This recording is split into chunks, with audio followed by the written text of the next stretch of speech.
Orang yang punya akal karena sadar ini wilayah Allah, semua milik Tuhan, itu dia tiap hari berpikir besok Allah akan melakukan apa terhadap dunia ini. Kalau dalam kitab hikam itu disebut al-akil mayakul madza yaf'alu wa bi wal ghafil mayakul madza af'al. Kamu merencanakan suatu mau plesir ternyata gempa, mau wisata ke Rusia ternyata perang. Kamu tidak pernah tahu apa yang akan terjadi besok. Wa ma tadri nafsum madza taksibu ghadan. Tapi anda semua kita ini sering punya jadwal permanen. Makanya saya kalau diundang siapa saja, sanad takdir. Yang jelas Gus ini acara penting. Ya masih acara penting nak pangeran ngersakno piye? Kowe ape dadi pangeran? Kamu kok mau jadi Tuhan? Itu kadang ya kiai kan. Penting Gus acara ini jenengan harus memastikan bisa. Loh kamu itu yang ngajarin tauhid sesuatu itu biadillah kok bilang-bilang apa pasti. Kalau maksa terus tak tobatkan loh kamu kata saya itu. Ya kalau gitu Gus bilang insya Allah. Wah itu hati saya, fisik saya, roh saya sudah bilang insya Allah. Tidak usah kamu latih kata saya. Nah hal-hal tauhid keseharian itu gampang sebetulnya.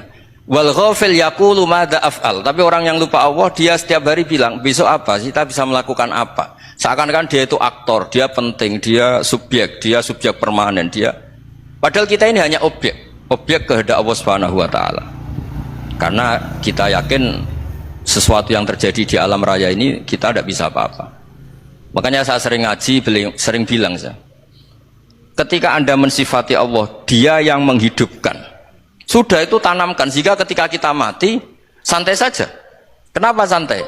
Allah punya cara menghidupkan kita. Zaman kita hidup juga gak tahu caranya ngelola jantung, ngelola paru-paru.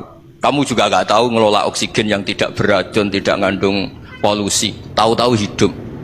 Gak ingin tua ya tahu-tahu tua, gak ingin mati tahu-tahu mati. Selama ini kita hidup juga agak tahu apa sebetulnya. Hanya gaya tok, punya jadwal, punya planning.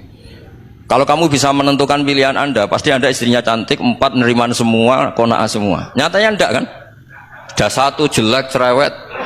Wah itu kan, nyatanya enggak bisa apa-apa anda kan? Dan kamu bawa mati lagi. Nah, itu kan. Istri anda juga gitu, punya keinginan punya suami yang ganteng, yang jabat, yang neriman, yang enggak poligami. Ya tidak kesampaian juga. Kalau kita ngitung tingkat kegagalan kita itu gagal terus. Ya kan? Nah, terus ingat Allah, madza yaf'alu wa bi. Orang yang punya akal selalu berpikir Allah itu menghendaki apa terhadap saya. Loh sama-sama orang gitu.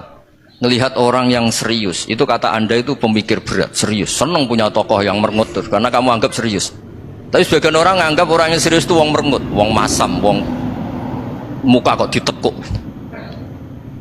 Jadi sama itu hati ya muqallibal qulub tsabbit qalbi ala dini, karena kita nggak tahu cara berpikir kita tentang orang lain, tentang sekeliling kita. Misalnya kita orang baik yang jenis ngrumat fakir miskin, ada orang bangun masjid mewah itu janggal. Apa artinya masjid mewah kalau banyak orang kelaparan? Tapi kalau yang jenis pendidikan, apa artinya masjid mewah kalau tidak bisa ngaji? Nanti yang jenis infrastruktur, apa artinya ini kalau semuanya punya sudut pandang yang berbeda-beda. Dan Islam mengapresiasi semua kebaikan.